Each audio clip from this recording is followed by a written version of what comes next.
Hi. இன்னைக்கு actually world toilet டே. எத்தனை பேருக்கு இது தெரியுன்றது தெரியல. நவம்பர் 19 உலக கழிவறை தினம் கடைப்பிடிக்கப்படுது. அதாவது ஐநா இருக்கு இல்லைங்களா, ஸோ அதில் 2013 இருந்து இந்த தினம் அதிகாரப்பூர்வமாக கடைப்பிடிக்கப்பட்டு கொண்டிருக்கிறது. அதாவது என்ன அப்படின்னா, சானிடேஷன் இன் அ சேஞ்சிங் வேர்ல்டு அப்படின்ற பேரில் வச்சு ஸோ 2013 இருந்து பாஸ்ட் இவ்வளோ வருஷமாக கடைபிடிச்சிட்ருக்காங்க. இந்த வேர்ல்டு மக்கள் தொகையில் 340 கோடி பேர் ஒரு சரியான சுகாதாரமற்ற வசதியற்ற சூழ்நிலையில் இருக்கிறாங்க.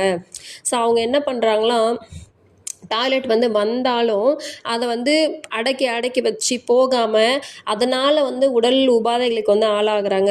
அப்படின்றத தடுக்கிறதுக்காக தான் இந்த வேர்ல்டு டாய்லெட் டேவை கொண்டு வந்திருக்காங்க.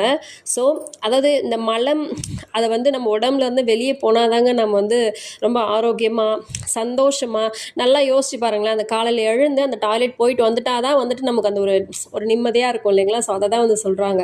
ஸோ அன்னன்னைக்கு நாளுக்கான அந்த மலத்தை வெளியேற்றினா தான் நம்மளோட மனம் ஒரு சந்தோஷமாக இருக்கும் அப்படின்ட்டு சொல்கிறாங்க.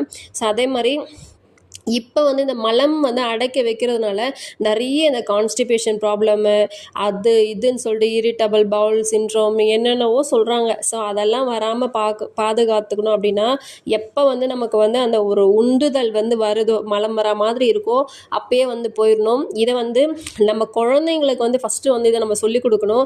இதை பற்றி நான் ஆல்ரெடி ஒரு வீடியோவே நான் போட்டிருக்கோம். என்னென்னா மலம் நம்மளோட இந்த மலச்சிக்கலை சரி பண்ணுறதுக்கு கசப்பு சுவை ரொம்ப நல்லது அப்படின்னு சொல்லிட்டு அதை நம்ம குழந்தைங்களுக்கு அதை பழக்கப்படுத்தணும். அதே மாதிரி நம்ம குழந்தைங்க பார்த்திங்கன்னா நிறைய தண்ணி குடிக்க மாட்டாங்க, ஃப்ரூட்ஸ் சாப்பிட மாட்டாங்க.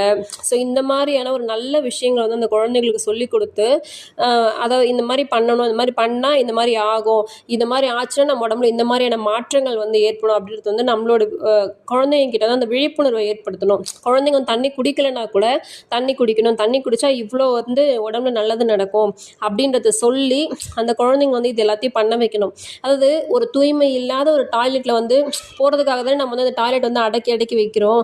ஆனால் அந்த மாதிரி இடத்துல நீ போயிட்டு வந்துட்டா கூட நம்ம உடம்புல அடக்கி வைக்கும் போது ஏற்படுற, அதாவது இந்த டாய்லெட் வெளியே போகாமல் அடக்கி வைக்கிறோம் பாருங்கள், அதை அடக்கி வைக்கும் போது ஏற்படுற அந்த ஒரு உபாதை அவ்வளோ ஜாஸ்தியாக இருக்குதுங்களா. ஸோ அதனால தான் சொல்கிறாங்க நிறைய தண்ணி குடிக்க சொல்லுங்கள். அதே மாதிரி ஃப்ரூட்ஸ் நிறைய சாப்பிட சொல்லுங்கள். டெய்லி ஒரு 20 to 25 கிராம்ஸ் ஃபைபர், அதாவது நார்ச்சத்து உள்ள உணவு எடுத்துக்க சொல்லுங்கள். ப்ரோட்டீன் எந்த அளவுக்கு எடுக்கிறோமோ அதே அளவுக்கு நார்ச்சத்தும் உடம்புக்கு ரொம்ப முக்கியம். பதிவு எப்படி இருந்திருக்குன்னு பார்த்துட்டு லைக் பண்ணுங்கள், ஷேர் பண்ணுங்கள், கமெண்ட் பண்ணுங்கள். தேங்க்யூ.